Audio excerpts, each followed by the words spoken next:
I was right in the middle of gardening and I realized I had to stop and share with you all 15 varieties that we plan to use in our fall garden here at the Grateful Ambition Homestead.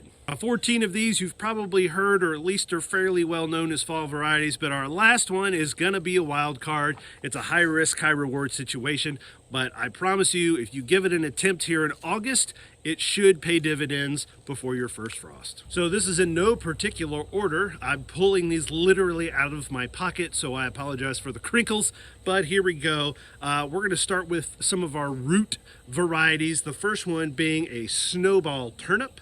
Using snowball turnips because they are fast growing and you're supposed to harvest them after these leaves wilt. What's nice about in the fall when you have frost is that helps push the sugar from the leaves down into the roots and gives you a sweeter root than you might have planted in the spring. Next one up is Swiss Chard. I like to plant Swiss Chard because it does well in the heat, given some of the other green varieties. And this will actually overwinter and start sprouting again. So by planting in the fall, I can actually get a head start on my spring garden. As we're going with the salad theme, I'm going to add Buttercrunch. Buttercrunch is a fairly quick maturing variety that does well in cooler weather. And we like the crispiness of this variety, so it is a must-have for our fall garden. I ripped the top off because I wasn't thinking about this video, but this is arugula. Arugula does great in the fall. It is frost hardy, and it's a great peppery addition to the salad bowl. Nothing like a little superfood to help the digestive tract. Kale is exceptional in the fall and is very frost hardy. It grows all the way through December here at the homestead. In my opinion, carrots actually do better in the fall, at least for us at the homestead, because they have less competition with those spring weeds.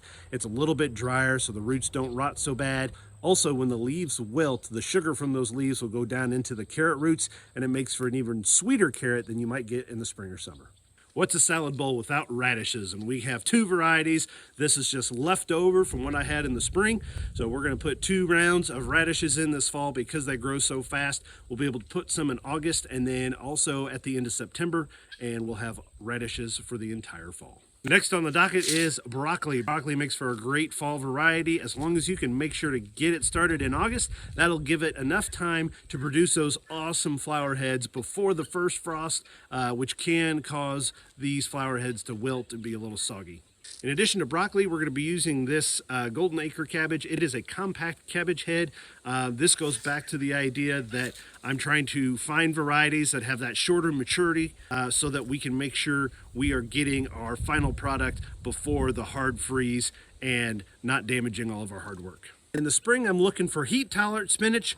This time around, I'm looking for cold-hardy spinach. This particular variety can grow quickly, and it is frost-tolerant, and so this makes for an excellent fall variety to germinate in the greenhouse. We're going to add bush beans to the list. We're planting these as soon as possible in August so that we can get these to mature and give us that big crop. It's the last bump of green beans before these guys and our pole beans get hit by the frost. And so this is just a nice little bump for the fall. We can plan on these, given one more opportunity to can and freeze green beans for the winter. Starting onions in the fall is a great way to get a head start on your onion harvest next year. Very similar to garlic, you'll give them a head start in growing in the fall, they'll go dormant, and then in the spring, they'll finally mature out, and you won't have to wait as long to start collecting onions from all your hard work. Speaking of garlic, we're using hardneck varieties for planting in the fall. And again, this is to give them a head start on the clove development. Then they will overwinter and they'll come back to life in the spring so that we can get a early summer, late spring harvest while we're waiting for our spring garlic to do their thing later in the year. Sometimes I wonder why I even plant zucchini in the spring, because oftentimes I'm constantly battling the squash bugs and sometimes they win, when I really could just wait and plant these guys in the fall. It's drier weather, the squash bugs for the most part are gone, and I always get a really good harvest before the first frost. All right, here's our wild card, cucumbers. I know it sounds crazy. Most people don't think of cucumbers in the fall, but similar to zucchini, it's drier in the fall, you have less pests, and these types of varieties, like National Pickling, has a shorter maturing season, not only for the flowers, but also for the cucumbers, and so you can get one more round of pickling in or fresh eating from these guys before the first frost. This is old Hootie Hoot here, and Hootie Hoot hopes you've had a heck of a time watching this video. And And would love for you to holler back by watching this next one, giving this a like, maybe even a subscribe.